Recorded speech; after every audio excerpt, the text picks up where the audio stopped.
Koenei te rei he kotahiro te kaumā iwa, mō ngā kōtiro i raro iho i te kaumā ono.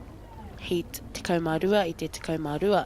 Kei te aratua tahi, Waiuku College, kei te aratua rua, te kura kaupapa Māori o te rito, te kura takiwā o Manganui o Wai, Mount Maunganui College, kei te aratua whā, kei te aratua rima, te kura kaupapa Māori o Kaikohe, te kura ā-iwi o Whakatupuranga Rua Mano, kei te aratua whitu ko Cullinan College, a kei te aratua waru o tātou whanaunga no Tahiti College, te Paupau.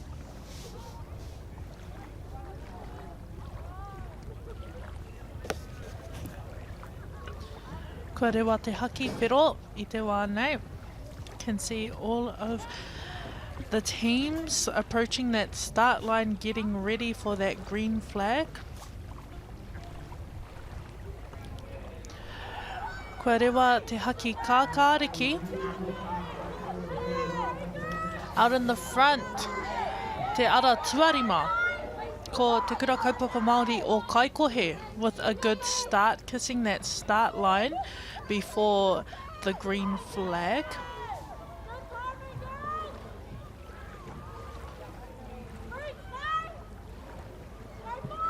Ki te ara tuaono.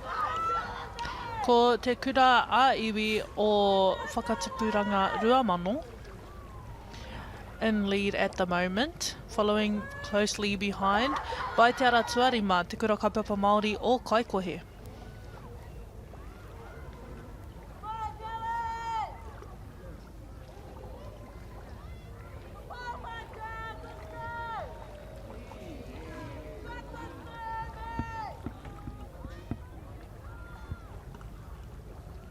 Kei te kaha hoe ngā kōtiro i runga i te roto.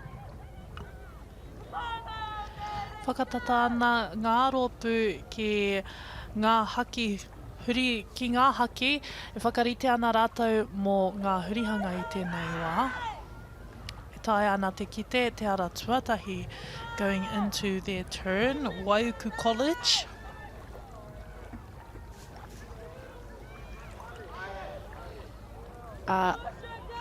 Ko te ahua nei kua puta rātou te ihu hurihanga. O te ara tuaono, te kura ā-iwi o Whakatupuranga Mano, Rua Mano, kia roha mai. Following behind them, te ara tuawhitu, Cullinan College.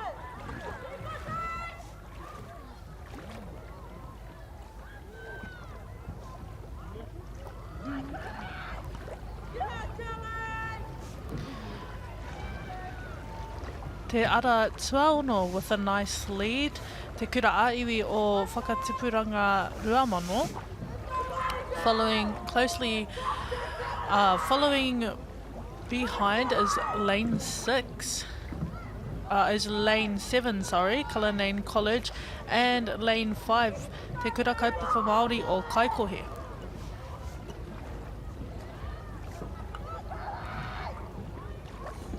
Now coming up to that finish line, picking up that pace. And koena ngā whakatoa, ngā toa whakaihuaka ko te ara tuaono, te kura ā-iwi o Whakatupuranga Rua Mano, following behind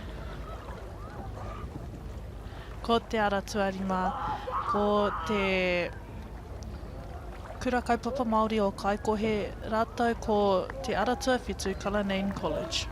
Anei ngā toa whakaihuaka.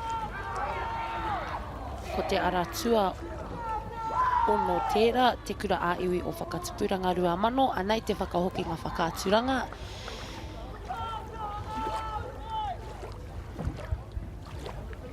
I te tino rukaha o ngā kōtiro nei ki te huri i tō rātou waka, arā koe nei te waka.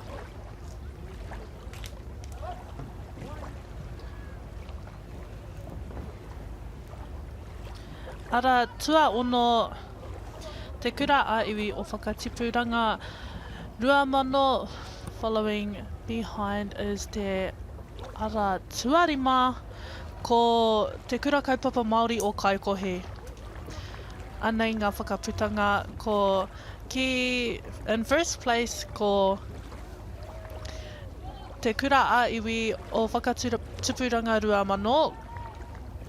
In second place, in lane 5, te kura kaupapa Māori o Kaikohe. And in third place, Cullinane College in lane 7.